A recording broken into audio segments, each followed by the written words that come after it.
नमस्कार, मैं हूं मनोज वर्मा और आप देख रहे हैं अटेंशन। और आज चर्चा होगी 24 का दंगल और किसका होगा ग्वालियर चंबल। जी हाँ, तीसरे चरण में कांग्रेस के दिग्गजों ने ग्वालियर चंबल पर फोकस करना शुरू कर दिया है। राहुल गांधी के बाद अब प्रियंका गांधी सेंचर में प्रचार करने आ रही हैं, लेकिन इस इलाके में कांग्रेस की हालत फिलहाल अच्छी नहीं है। उसके स्थानीय पार्टी छोड़कर बीजेपी में शामिल हो रहे हैं, लेकिन कम मतदान प्रतिशत से कांग्रेस दिग्गजों को बढ़त मिलने की उम्मीद है। हालांकि सवाल ये है कि ग्वालियर चंबल में किसका मंगल होगा और क्या राहुल और प्रियंका के दौरे से कांग्रेस के पक्ष में माहौल बन पाएगा या इस बार भी ग्वालियर चंबल में बीजेपी का दबदबा कायम रहेगा। आज चर्चा में इन्हीं सवालों के जवाब तलाशेंगे, लेकिन पहले रिपोर्ट देखिए।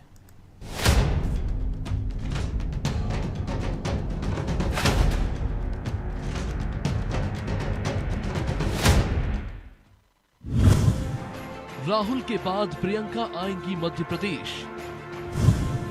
ग्वालियर चंबल में घमासान होगा और तेज। मंगलवार को भिंड में राहुल गांधी ने हुंकार भरी, तो अब गुरुवार को प्रियंका गांधी मुरैना में प्रचार करने आ रही हैं। 2 चरण के चुनाव के बाद अब प्रियंका प्रदेश की धरती पर कदम रखेंगी और उनके निशाने पर बीजेपी ही होगी। जाहिर है कि तीसरे चरण में ग्वालियर चंबल की सीटें कांग्रेस के लिए काफी अहम है और जिस तरह का वोटिंग ट्रेंड 2 फेजेस में रहा, उससे भी कांग्रेस को ये उम्मीद जागी होगी कि यहां उसे फायदा मिल सकता है। लिहाजा कांग्रेस के दिग्गजों ने प्रदेश की तरफ ध्यान देना शुरू कर दिया है और कांग्रेस राष्ट्रीय नेताओं के दौरों को लेकर उत्साहित भी है। राहुल गांधी जी की कल जो भिंड में रैली थी, उस रैली को देख करके भारतीय जनता पार्टी की चूलें हिल गई और इतना जबरदस्त उत्साह देखा गया कार्यकर्ताओं में, जनता में। ये बात बिल्कुल पक्की बात है। ग्वालियर चंबल संभाग में जिस तरह का प्रदर्शन पिछले मैं 10-12 साल से देख रहा हूँ, कांग्रेस का उससे बेहतर होने की पूरी संभावना है। अब प्रियंका गांधी जी भी कल आ रही हैं, तो निश्चित रूप से उनका भी बहुत जबरदस्त कार्यक्रम होगा और लोगों में उत्साह तो अभी देखने को मिल रहा था और कार्यक्रम जब होगा तो पता चलेगा आपको। मुझे लगता है कि भिंड से ज़्यादा भीड़ और लोगों का समर्थन मुरैना में मिलेगा हमें। भले ही कम वोटिंग परसेंट से कांग्रेस को आशा की किरण दिखी हो, लेकिन ग्वालियर चंबल में जिस तरह के समीकरण बन रहे हैं, उससे कांग्रेस की टेंशन बढ़ी हुई है। लिहाजा बीजेपी राहुल और प्रियंका के दौरे पर हमलावर है और दावा कर रही है कि जीत तो बीजेपी की ही होगी। कांग्रेस फिलहाल तो बैसाखी पे है।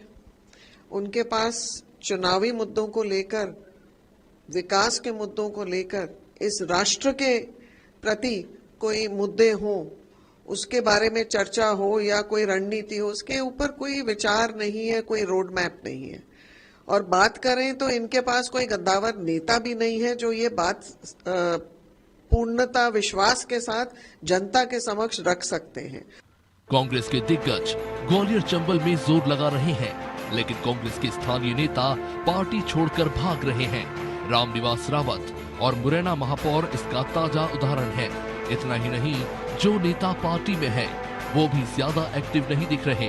ऐसे में अब मुरैना में प्रियंका का ये दौरा क्या इस डैमेज को कंट्रोल करने की कोशिश है, ये भी बड़ा सवाल है। और क्या कांग्रेस के दिग्गजों के दौरे इस अंचल में पार्टी को बढ़त दिला पाएंगे या फिर कांग्रेस पर बीजेपी की रणनीति ही भारी पड़ती दिखेगी? फिलहाल इन सवालों के जवाब के लिए कुछ दिनों का इंतजार करना होगा। ब्यूरो रिपोर्ट, अनादि टीवी।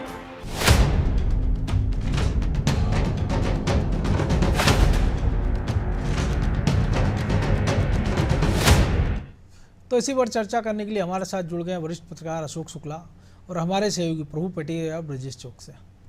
वो स्वागत है शुक्ला जी आपका अनादि टीवी में। और राहुल गांधी का भिंड दौरा और पड़ोस के मुरैना में रामनिवास रावत पाला बदल कर लेते हैं।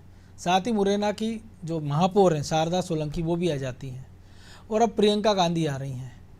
तो ऐसा लग नहीं रहा है कि कांग्रेस इस बात को लेकर गंभीर है क्या कि प्रचार को लेकर या डैमेज कंट्रोल का कोई प्रयास करेगी, या केवल ये होगा कि आए, एक भाषण दिया और चले गए, कोई छाप छोड़ेंगे? देखिए, जो ग्वालियर और चंबल था और वहाँ के जो स्थापित नेता थे, इसमें सिंधिया जी एक बड़ा नाम, प्रद्युम्न सिंह तोमर है, इमरती देवी हैं, बहुत सारे लोग हैं। और ये शुरुआत हुई थी 2014 से। 2014 में जब भागीरथ जी को टिकट मिलती है कांग्रेस की और दूसरे दिन जो है बीजेपी ज्वाइन कर लेते हैं, तो ग्वालियर और चंबल में अब कांग्रेस के पास में कोई स्थापित नेता नहीं है। स्थापित नेता से मेरा आशय ये है कि जो जनाधार वाले नेता थे, अधिकांश वो पार्टी छोड़कर बीजेपी में चले गए। लेकिन जो बड़ी लीडरशिप है, जो कांग्रेस की जैसी भी है, चाहे उसमें प्रियंका हो, राहुल हो, या प्रदेश की जो लीडरशिप है, दिग्विजय सिंह हो, तनखा जी हो, अब इनकी कोशिश ये है कि चंबल में हम करें क्या।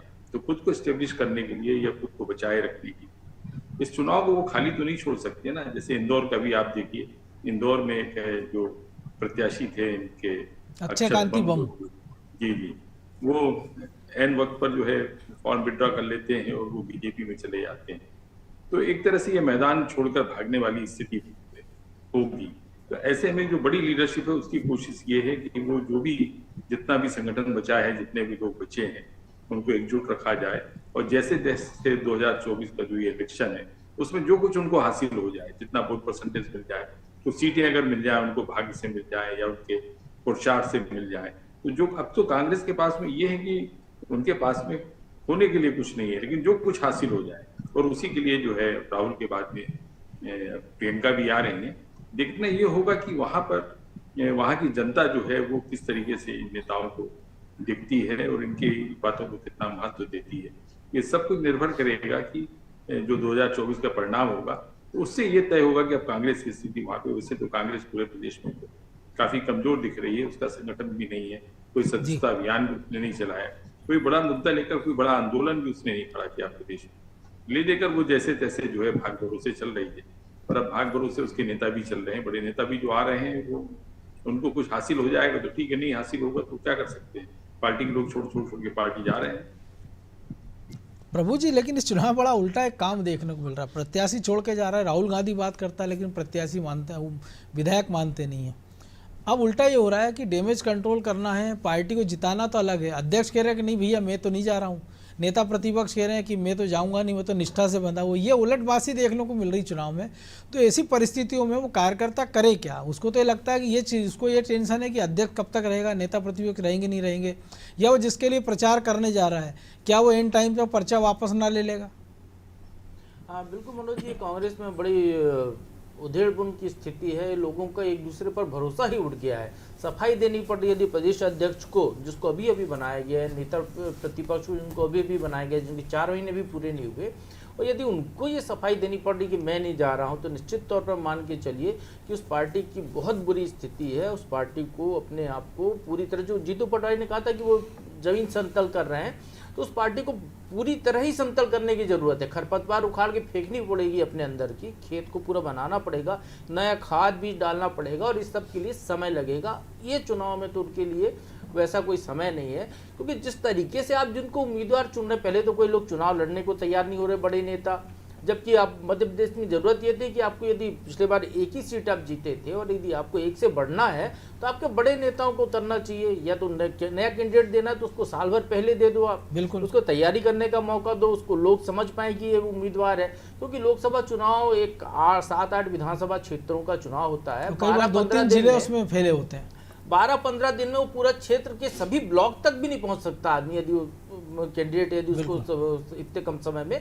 तो निश्चित तौर पर आप या तो उम्मीदवार पहले से तैयार करके रखिए, या फिर बड़े नेताओं को उतारिए जो जाने पहचाने चेहरे हैं। तो बड़े नेता चुनाव मैदान से कूदते भागते नजर आए, वो लड़ने से बचने के लगे, क्योंकि उनके अंदर एक डर था। जो बीजेपी ने एक जो माहौल बनाया है, अब की बार 400 पार, अब की बार 370 सीटें के लिए बीजेपी जीतेगी, और पिछले बार से ज़्यादा अंतर से जीतना है, हर बूथ पर 370 वोट बढ़ाने हैं, एक 10% टोटल पोलिंग बढ़ानी है। तो ये जो कांग्रेस के नेता कार्यकर्ता, तो ठीक है, नेताओं के अंदर ये डर भर गया कि पिछले बार जो हार हुई है 2.5 लाख, 5 लाख, 5.5 लाख, 6.5 लाख, तो इस बार की हार उससे ज्यादा बड़ी ही ना हो जाए। तो यदि ये ठीक रहा, उनके सर पर फूटा कि प्रदेश अध्यक्ष चुनाव मैदान में उतरे और 6 लाख वोट से हार गए, तो निश्चित तौर पर उनके अपना कैरियर पे उनको लगता है कि धब्बा लग जाएगा। तो इसलिए बड़े नेता तमाम चुनाव लड़ने से बचेगा। उमंग सिंघार ने शर्त रखी कि वो लड़ेंगे तो मैं लड़ूंगा, वो नहीं लड़े तो मैं नहीं लड़ूंगा। वो तो उतर गए, उमंग सिंघार नहीं उतरे। तो इस तरीके की जो स्थितियां हैं, ये तो कांग्रेस को चुनना होगा, तय करना होगा किन नेताओं पर दांव खेल रही है, किन नेताओं की जिम्मेदारी पर पूरे प्रदेश को छोड़कर रखे हुए है, जो कि खुद ही डर रहे हैं। तो निश्चित तौर पर जब वो डर रहे हैं तो आपका कार्यकर्ता भी डरेगा। तो यहाँ ये दिक्कत है, कांग्रेस का जो विश्वास जो बढ़ गया है, विश्वास का जो संकट है, चाहे ऊपर से लेकर नीचे तक।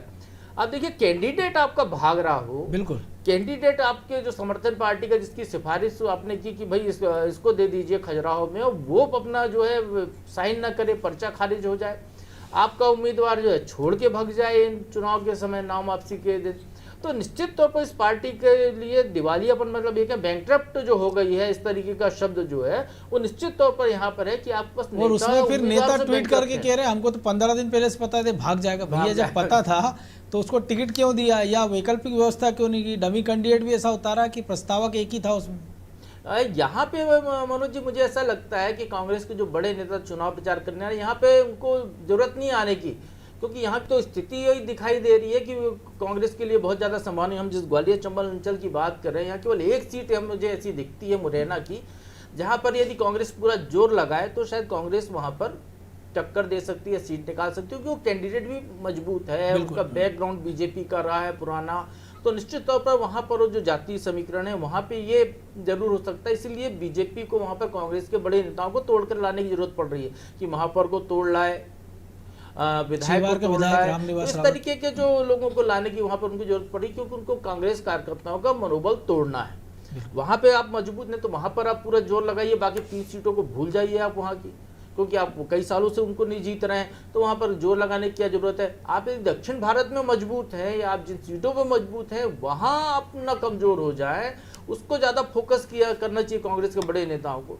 कि आप केवल चुनाव प्रचार करना है, चुनाव प्रचार कार्यक्रम बना दिया, आप चले गए वहाँ पर, पता चला कि कैंडिडेट बुरी तरह हार रहा है, आपका कार्यकर्ता नहीं मिल रहे हैं पोलिंग बूथ पर बैठने के लिए, तो निश्चित तौर पर ये कांग्रेस को सोचना होगा। उनको लंबी लड़ाई लड़ना है, यदि उनको वापस सत्ता में आना है तो कम से कम उनको 10 साल का एक पूरा रोड मैप बनाना होगा कि पहले संगठन को कहां से कहां तक ठीक किया जाए, उसके बाद फिर हम और इस स्थिति पर पहुंचे, उसके बाद फिर हम चुनाव जीतने की स्थिति में पहुंचे। तो निश्चित तौर पर कांग्रेस के लिए अभी बहुत काम करने के लिए बाकी है। केवल चुनाव प्रचार करना, एक दिन आना, सभा लेना और चले जाना, यहाँ तक सीमित नहीं। यदि आप नेता आ रहे हैं तो आप क्लास लीजिए उन नेताओं की कि आपने जिनका नाम सुझाया था वो क्यों छोड़कर चले गए, क्यों आपके यहाँ पार्टी कमजोर है, क्यों जीतने वाली सीट पर आप हार जाते हैं, तो यहाँ पर बिल्कुल उनको। और जबकि अभी हमने देखा था कि पिछले विधानसभा चुनाव में जब कांग्रेस की संभावना थी और नतीजे जो निकले, लेकिन ब्रजेश जी जो प्रभु जी कह रहे हैं, लेकिन जो जीतू पटवारी जो प्लाट समतल कर रहे हैं, तो आपको नहीं लग रहा कि जो कांग्रेस के नेता बड़े नेता तो आए तो वो पहले नींव सहित खुदाई कर दें उस प्लाट की, ताकि नई बिल्डिंग खड़ी करना पड़े, क्योंकि हो सकता है कि वो समतल प्लाट में बिल्डिंग करे और नीचे नींव में जो कुछ नेता और 2-4 हो वो हलचल पैदा करके फिर बिल्डिंग गिरा के भग जाएं। तो प्रचार से ज़्यादा इस पर फोकस कर लिया जाए कि भैया ठीक है 24 में जो हो रहा है, 28 और 29 की चिंता कर ली जाए। देखिए मनोज जी, मुझे लगता है कि कांग्रेस इस पर ज़रूर विचार करेगी कि जिस तरह से 24 में उसके बड़े नेता गए हैं, यदि हम रामनिवास रावत की बात कर लें, महापौर की बात कर लें, या हम छिंदवाड़ा के विधायक की बात कर लें, कमलेश शाह की बात कर लें, तो कांग्रेस जरूर इस पर विचार कर रही होगी। लेकिन अभी वो मुझे नहीं लगता कि वो परिस्थितियां हैं कि वो अध्यक्ष के कान खींचने लगे हैं या वो करें, क्योंकि इस हालात में है कांग्रेस वहाँ पर, और मैदान भी नहीं छोड़ सकती। यदि प्रचार करने तो पहले भी आई हैं प्रियंका गांधी, कोई नई बात नहीं है, राहुल गांधी भी आए, तो मुझे लगता है कि प्रचार तो करना ही चाहिए, क्योंकि यदि आप जिस तरह से आप एक दूसरे पर अविश्वास की स्थिति में हैं, कार्यकर्ता अपने नेता पर अविश्वास कर रहे हैं और नेता जिस तरह से दूसरे नेता पे कर रहे हैं, चाहे हम उमंग सिंगार की बात कर लें, वो जीतू पटवारी पे अविश्वास कर रहे हैं, जीतू पटवारी उमंग सिंगार पे अविश्वास प्रस्ताव कर रहे हैं, तो इसका नतीजा ये हो रहा है कि बीजेपी को मौका मिल रहा है उनके कार्यकर्ताओं का मनोबल गिराने का। एक के बाद वो इस तरह से कदम उठा रहे हैं कि कार्यकर्ताओं का मनोबल गिर जाएगा, वो घर में बैठ जाएगा, जो सीटें जो प्रभु जी कह रहे हैं, जो मुकाबले में हम मान भी रहे हैं, वहाँ सीट पर भी कमजोर हो जाएंगे। तो यदि कार्यकर्ता का मनोबल गिरेगा तो बीजेपी वहाँ सर्वाइव कर जाएगी और जीत उसको वक्त तय हो जाएगी। तो वो रणनीति पे काम कर रही है। कांग्रेस की रणनीति कैसे फेल हो रही है आप देखिए कि यदि वो खजुराहो में उम्मीदवार या अपने साथी सहयोगी को दे देते हैं वो सीट, तो वहाँ पे नामांकन दाखिल करने के लिए पूरा आपके पास पूरा सिस्टम है। आपने पीसीसी में वकील बैठा रखे हैं, पूरा एक आपका विधि सेल है, आपका एक उसका विधि का अध्यक्ष है विधि विभाग का। बिल्कुल। तो जब नामांकन दाखिल करते हो तब आप ऐसा क्यों नहीं देखते? इंदौर में जब आपने डमी कैंडिडेट भरवाया तो आपकी संगठन कहाँ गया था? वो चेक क्यों नहीं कर रहा? वहां पे कोई आपने बैरियर क्यों नहीं बनाया? जबकि खजुराहो में आप भुगत चुके थे। दूसरी बात, आप ऐसे व्यक्ति को क्यों टिकट दे रहे हो कि इंदौर में आपको मालूम है कि आपको कार्यकर्ता को टिकट देना चाहिए। आप ये देखकर टिकट दे रहे हो कि साहब अच्छे पैसे वाला है, अभी चुनाव लड़ सकता है, तो आप ऐसे व्यक्ति पे भरोसा करोगे तो निश्चित तौर पर इसी तरह का खामियाजा भुगतना पड़ेगा। व्यापारी तो व्यापारी होता है, वो तो मुनाफा देखता है, वो मुनाफा देख के निकल गए और आप हाथ बदले रह गए। लेकिन पार्टी ने भी तो यही सोच के टिकट दिया था ना कि अगर करोड़पति संजय शुक्ला चले गए, विशाल पटेल चले गए तो चुनाव कौन लड़ेगा अपने खर्चे पर, तो उन्होंने तीसरा नहीं तो करोड़पति जनता करोड़पति देख के टिकट वो पार्टी मतदान ने नहीं तो वही करती देख ना, के पार्टी देखती। तो पार्टी को भी आत्ममंथन करने की जरूरत है। और जो प्रभु जी ने भी कहा कि भैया जिसने सिफारिश की थी क्या उनके कान खींचे आपने? निश्चित तौर पर आपको सवाल जवाब करना पड़ेगा कि आपको जिम्मेदारी दिए आप इस तरह के बयान क्यों दे रहे हैं। आपका कोई नेता आपको मालूम है नाराज है तो उसके पास जाके आपने मना है। यदि जीतू पटवारी ने जाके रामनिवास रावत को मना है कि मेरे से कोई गलती हुई थी, जिन नेता ने ब्रजेश जी जिन नेता ने सिफारिश की थी, दूसरे नेता जिनसे राहुल बात करते हैं उन नेताजी के प्रचार में रहते हैं सुबह और शाम को पता चलता वो पार्टी छोड़ गए। तो आप तो देखिए कितने लोगों की सफाई में हो गए ये पार्टी के ये हालात हैं। निश्चित तौर पर ये पार्टी को विचार करना चाहिए। सत्ता पक्ष में भी उनके ये हालात थे कि कमलनाथ जी सत्ता में बैठे हुए थे और कहां से उनके विधायक मंत्री गायब हो गए उनको पता नहीं चला। तो मध्य प्रदेश के संगठन की और सरकार में जाने के बाद क्या स्थिति रहती है आप देखिए। दूसरी तरफ आप देखिए राजस्थान में यदि सचिन पायलट उड़े, उनके साथ साथी गए तो किस तरह से गहलोत ने सरकार बचा ली अपनी। तो ये संगठन की क्षमता होती है, व्यक्ति की क्षमता होती है। तो क्या प्रदेश नेतृत्व पर सवाल नहीं उठता कि आप जा रहा हो तो किसी से बात नहीं कर रहे हो, दोनों नेता प्रतिपक्ष हो, प्रदेश अध्यक्ष में टकरारों की खबरें आ रही हैं, तो निश्चित तौर पर बीजेपी को मौका मिलेगा और वो मौका क्यों चूकेगी, वो फायदा उठाएगी। तो अब जो आला कमान आ रहा है तो उसको संगठन को भी लड़ताड़ लगानी चाहिए सार्वजनिक रूप से और ये बारीकी से चेक करना चाहिए। जब राहुल गांधी कह रहे हैं रामनिवास रावत से कि मुझे पता नहीं था आपने, तो अब आपको एक जगह आपने धोखा खा लिया तो आप संपर्क करिए ना। आपने इतनी संवादहीनता क्यों रखी है कि आपके बड़े पुराने नेता 6 बार के विधायक मंत्री रहे और कार्यकारी अध्यक्ष आपने बताया था वो भी आपसे संवाद नहीं कर सकते। तो आपने असम के जब सीएम गए थे तब आपने क्या वो सबक लिखा कि हम सीधे संवाद करें, लोगों को ऐसा प्लेटफॉर्म उपलब्ध कराएं कि पार्टी का एक कार्यकर्ता, मजबूत कार्यकर्ता, खांटी कांग्रेसी आके आला कमान से बात कर रहे हैं। लेकिन टोटल 22 पूर्व मुख्यमंत्री बीजेपी में जा चुके हैं। लेकिन अशोक जी, जो प्रभु जी ने कहा कि चर्चा कर रहे हैं हम भी कि बेहतर होता है कि आप मजबूत सीटों पर फोकस कर लेते, या जब आपको लगता है कि सिंधिया के कारण सरकार गई, ग्वालियर चंबल में असर है, तो आप उसी सिंधिया के गढ़ में जाकर सभा कर लीजिए। राहुल गांधी को चले जाना था, भिंड से बगल में गुना में चले जाते, प्रियंका गांधी को डेरा डाल देना चाहिए। लेकिन हम देख रहे हैं कि सिंधिया इतने मजबूत नेता है, इसके बाद भी बीजेपी के तमाम दिग्गज नेता वहाँ जा रहे हैं, प्रचार कर रहे हैं। हम देख रहे हैं कि वहाँ योगी आदित्यनाथ की जाने की तैयारी चल रही है। तो मजबूत सीटों पर भी बीजेपी मजबूती से लड़ रही है। भोपाल जैसी सीट पर यहाँ पर हम देखते हैं प्रधानमंत्री जो है रोड शो कर लेते हैं। होशंगाबाद जैसी मजबूत सीट पर पिपरिया में प्रधानमंत्री की सभा हो जाती है। लेकिन कांग्रेस की ओर से नेता आते नहीं, और जो आते हैं तो वो मुंह दिखाई की रस्म ज़्यादा कर रहे हैं, गंभीरता दिखाने की बजाय। आप 2020 से देखिए आपकी मध्य प्रदेश में किस तरह से कांग्रेस में बिखराव आता है। जैसे जैसे 18 में सत्ता मिलती है और इस सत्ता को अगर वो नहीं संभाल पाए थे तो जाहिर था कि आगे आने वाला समय भी उनका जो है इसी तरह से होगा, जो जिसका अभी कांग्रेस भुगत रही है और हम लोग सब देख भी रहे हैं किस तरह से कांग्रेस में बिखराव है। तो 2020 में जिस तरह से ग्वालियर चंबल के बड़े नेता जिसमें सिंधिया थे, सिंधिया के साथ में 20-21 लोग जो है बीजेपी में चले जाते हैं, सरकार गिर जाती है, उसके बाद भी कांग्रेस में कोई सबक नहीं। कमलनाथ के ही कंधों पर जिम्मेदारी रही, जबकि कमलनाथ की मुख्यमंत्री थे जब ये सरकार गई थी, सबसे बड़ी जिम्मेदारी कमलनाथ की थी, वो प्रदेश अध्यक्ष की थी। उनको कोशिश करनी थी कि सिंधिया भी संतुष्ट रहते, पार्टी में बने रहते। उन्होंने तो कह दिया था कि आप तो उतर जाइए सड़क पर। हाँ, तो ये जो अहंकारी रवैया रहा है बड़े नेताओं का कांग्रेस में, और उसी का खामियाजा आज पूरी कांग्रेस में बन रही है। हम लोगों ने उस समय देखा जब अन्ना का आंदोलन चल रहा था तब भी कांग्रेसी नेता किस तरह से अहंकार में डूबे थे, जबकि भ्रष्टाचार एक बड़ा मुद्दा था पूरे देश में, जो है भ्रष्टाचार को लेकर जनता में आक्रोश था। कांग्रेस अपनी स्थिति को जब तक नहीं समझेगी कि जमीनी हकीकत को नहीं समझेगी, केवल हवा में उड़ती रहेगी और ये इंतजार करती रहेगी कि एंटी कम्बेंसी के चलते उसको कहीं कुछ सीटें मिल जाएं, ना तो उनका कोई संगठनात्मक कोई आप ऐसी कोई बैठक देखते होंगे कि संगठन की बैठक हो रही है। पहले जिन स्तर पर बैठक होती थी, इनका एक सेवा दल होता था, इनकी बहुत सारी यूनिटें होती थी जो लगातार सक्रिय रहती थी। आप मुझे बताइए कि 2003 में सत्ता गंवाने के बाद में जब से मध्य प्रदेश में बीजेपी की सत्ता आई तब से आपको कांग्रेस का संगठन कहाँ सक्रिय दिखा, कब सक्रिय दिखा?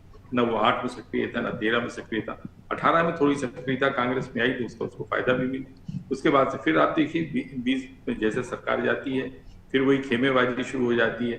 बड़ी लीडरशिप अपनी अपनी तरफ जो है लोगों को खींचने की कोशिश करती है, कुछ पार्टी छोड़कर चले जाते हैं। तो कांग्रेस जो है बहुत ही मुश्किल दौर से गुजर रही है।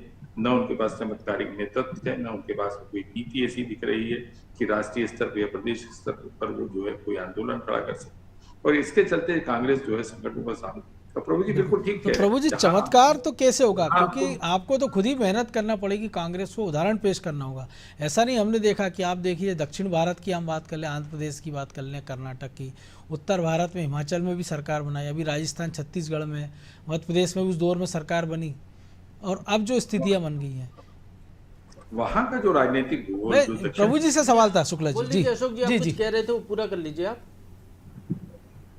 नहीं, अब प्रभु जी ज्यादा बेहतर तरीके से बताएंगे। नहीं कोई दिक्कत नहीं, आप अपनी बात पूरी कर लीजिए। जो अभी दक्षिण की जो चर्चा है, मैंने कहा वहां का जो राजनीतिक भूगोल है वो दूसरे तरह का है। भारतीय जनता पार्टी के लिए अनुकूल नहीं है दक्षिण, अभी भी अनुकूल नहीं है। और प्रभु जी की बात से मैं सहमत हूँ कि जहां आप मजबूत हैं या जहां आपकी उम्मीदें हैं कि साहब ये सीट हम जीत सकते हैं, तो मुरैना की सीट है, जैसा भी प्रभु जी भी बता रहे थे, इस वजह से प्रियंका और राहुल जो है वहां पे ग्वालियर चंबल में आ रहे हैं, और हो सकता है कि वहां भी उनकी कोई सभा हो मुरैना सीट को लेकर। जी प्रभु जी। देखिए, यदि मैं 3 चुनाव की नज़रिए से देखता हूँ, 2 चुनाव हो चुके हैं इस चुनाव को, तो मेरी नज़र में 2014 के चुनाव को देखिए, एक लुभावना सपना दिखाया था बीजेपी ने, अच्छे दिन आने वाले हैं, भ्रष्टाचार का एक बूम खड़ा किया था, और उन्होंने कहा कि अच्छे दिन वाले हैं, भ्रष्टाचार मुक्त, जनता ने भरपूर समर्थन दिया। 2019 का चुनाव आया जिसमें एक बालाकोट के बाद एक नैरेटिव सेट किया गया, हम घर में घुसकर मारेंगे, राष्ट्रवाद की एक ऐसा उफान आया कि जो है अब उम्मीद नहीं थी, मतलब जिस आदमी को है पार्षद का चुनाव हार जाए वो 2-3 लाख के अंतर से जीत गए बीजेपी के टिकट पर। बिल्कुल। इस बार के चुनाव में मनोज जी वैसी कोई मुद्दा नहीं है बीजेपी के पास, वो उनको अपने काम गिनाने पड़ रहे हैं, उनको गिनाना पड़ रहा है। हमने उज्ज्वला योजना में गैस सिलेंडर दिए, लेकिन आप हमने देखा है कि कितने गरीब आदमी के गैस सिलेंडर भर रहे हैं, ये भी सवाल है। गैस के दाम भी बढ़े हैं इस दौर में, उनको ये गिनाना पड़ रहा है कि हम जो 80 करोड़ लोगों को मुफ्त का राशन दे रहे हैं अगले 5 साल तक देंगे, काम गिनाने पड़ रहे हैं। ऐसा कोई मुद्दा नहीं है जो आगे के लिए लुभा रहा हो, हमने ये किया, हमने ये किया, हमने ये किया, और हमको चुनेंगे तो ये जारी रहेगा और हम और थोड़ा सा बढ़ा देंगे इसमें। उन्हीं स्कीम्स पर बात कर रही है बीजेपी वैसा कोई नया नैरेटिव सेट नहीं कर रही है। कांग्रेस के लिहाज से इस बार का चुनाव 2009 के चुनाव की तरह ही अनुकूल चुनाव मुझे लगता है था। बीजेपी को केवल जो जिस तरीके से जो न्यू ज्वाइनिंग कमेटी बनाई है, एक डिपार्टमेंट खोला है उनने कि भाई आप दूसरे दलों के लेगाओं को भर लाइए, ले आइए, उनके अमित शाह कह रहे हैं पार्षद हो, पुराना विधायक हो, वार्ड का मेंबर हो, हारा हो, जीता हो, सबको ले आओ ऊपर से लेकर नीचे तक। तो निश्चित तौर पर कांग्रेस को इस चीज को समझ के यदि वो एक नैरेटिव खड़ा करती कि बीजेपी डर गई है, भले वो 400 पार के नारा भर रही है, लेकिन वो डरी हुई है, इसलिए वो हमको तोड़ तोड़ कर ले जा रही है, तो शायद उनके लोग रुकते, उनको ये भरोसा होता कि कांग्रेस जीतेगी और कांग्रेस के कार्यकर्ताओं का मनोबल बढ़ता, लड़ने का मादा बढ़ता उनका। कांग्रेस यहाँ पर सबसे बड़ी चूक कर गई। बीजेपी की जो कमजोरी थी उसको बीजेपी ने अपनी ताकत बना ली। आज हम देखते हैं वो जो है ज्वाइनिंग के लिए अलग अलग दिन चुनते हैं, मौके चुनते हैं कि भाई इसको ज्वाइन कराना है तो फलानी जगह यहाँ पे ज्वाइन करा लो, उसको ज्वाइन कराना है वहाँ कर लो। रोज एक नया तो एक माहौल बनाते हैं कि इतने कांग्रेस के लोग छोड़ कर आ रहे हैं। कांग्रेस इसी चीज को यदि शुरू से नैरेटिव बनाकर खड़ा कर लेती कि बीजेपी डरी हुई है इसलिए हमारे लोगों को तोड़ रही है, विपक्ष को तोड़कर अपने यहाँ ले जा रही, क्योंकि वो चुनाव नहीं जीतने वाली है या उतनी सीटें नहीं आने वाली हैं जितने वो कह रहे हैं, तो शायद कांग्रेस की स्थिति पहले से बेहतर होती। लेकिन शायद उनके जो रणनीतिकार हैं इस चीज़ को उतनी तेजी से समझ नहीं पाए। और लेकिन अब भी नहीं समझ रहे ना कि अब वो बाड़ाबंदी करना चाहिए जिस तरह से हम देखते हैं सरकार बचाने के लिए, वैसे कहीं दिख नहीं रहा आपको। और दूसरा ब्रजेश जी एक और चीज है ना, अब तो बाड़े की स्थिति हो गई है कि आप इधर का सुधारेंगे तो उधर का टूट रहा है, उधर का सुधारेंगे तो उधर का टूट रहा है वाली स्थिति में आ चुका है। कि जब आप अमेठी रायबरेली में उम्मीदवार नहीं घोषित कर पा रहे हो तो वो कांग्रेस के मन के कार्यकर्ता के मन में भरोसा कैसे बैठेगा कि आप वाकई चुनाव जीतने के लिए गंभीर हो। देखिए मनोज जी, हर पार्टी की अलग रणनीति हो सकती है। निश्चित तौर पर उन्हें उम्मीदवार हो सकता है, उन्होंने ये सोचकर अभी घोषित ना किया हो कि पहले चरण के चुनाव हो जाए, यदि बाय नाइट से यदि वो वहाँ से फिर से लड़ेंगे अमेठी से, तो कहीं ना कहीं ये दिक्कत आएगी कि फिर यहाँ से चले जाएंगे एक जगह से, जो बीजेपी नैरेटिव बनाने की कोशिश कर रही कि यहाँ से भी भागेंगे वो। रायबरेली में तो नहीं थी ये दिक्कत, रायबरेली में ये दिक्कत नहीं थी, लेकिन जिस तरह से देखो आप कि वाड्रा के बयान आ रहे हैं कि प्रियंका का नाम हो, तो वहाँ भी कांग्रेस असमंजस है। जो प्रभु जी कह रहे हैं रणनीति का वो सॉलिड नहीं है आज की तारीख में कांग्रेस के पास। सबसे बड़ी आपकी जो सबसे बड़ी नेता है, यदि वो लोकसभा चुनाव संसद में बैठना चाहती हैं, लेकिन पिछले दरवाजे से। बिल्कुल। वो लोकसभा चुनाव लड़ के नहीं जाना चाहती है, तो यहाँ narrative क्योंकि वही बन गया कि डरे क्योंकि तो वो आप लोग। जनपद बचाने के लिए वो संसद में रहना चाहती है कि जो मकान आवंटित है, जैसा बीजेपी ने नैरेटिव खड़ा किया है कि वो मकान बचाने के और लिए जाहिर सी राज्यसभा बात है, अगर चली आपका गई, स्वास्थ्य लोकसभा ठीक चुनाव- नहीं है तो हाँ। वो तो राज्यसभा में भी ठीक तो नहीं नहीं, रहेगा। तो लोकसभा चुनाव लड़के भी आप जीत सकते हैं। घर बैठे बैठे लोग चुनाव जीते, बिस्तर पे पड़े हुए इस देश में जेल लोग से चुनाव जीते, हमने तो जेल देखे से हैं। चुनाव जीते। तो आप चुनाव जीते तो आपके बाकी जो उम्मीदवार हैं उनको ताकत मिलती कि भाई नहीं, जब सोनिया जी लड़के जीत रही तो हम भी तो जीत सकते हैं। आप खुद ही यदि ऊपर का आदमी पलायन कर लेगा। अशोक जी, आपको याद होगा जब मुगल काल हो या पुरानी लड़ाइयाँ देखते थे तो राजा हाथी के ऊपर बैठा रहता था, पूरी सेना उसको देखती थी कि हाँ राजा हाथी के ऊपर बैठा हुआ है, तो वो जो है लड़ाई लड़ता रहता था।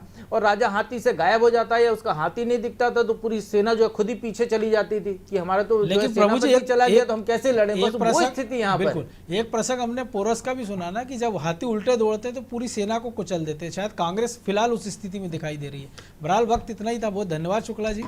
तो निश्चित तौर पर बड़ी चुनौती है 24 के दंगल में, ग्वालियर चंबल में खासतौर से कांग्रेस के लिए, और वो भी उन परिस्थितियों में जब विधानसभा चुनाव के नतीजे बताते हैं कि शायद वो कुछ सीटों पर बेहतर कर सकती थी, लेकिन जिस प्रकार से कांग्रेस के नेताओं में भगदड़ है और शीर्ष नेतृत्व कुछ करने में असहाय पा रहा है, तो ऐसे में लगता नहीं है कि स्थितियाँ 4 जून के बाद कुछ बेहतर नज़र आएंगी। अटेंशन में आज इतना ही, मुझे दीजिए इजाज़त और आप देखते रहिए अनादि टीवी। नमस्कार।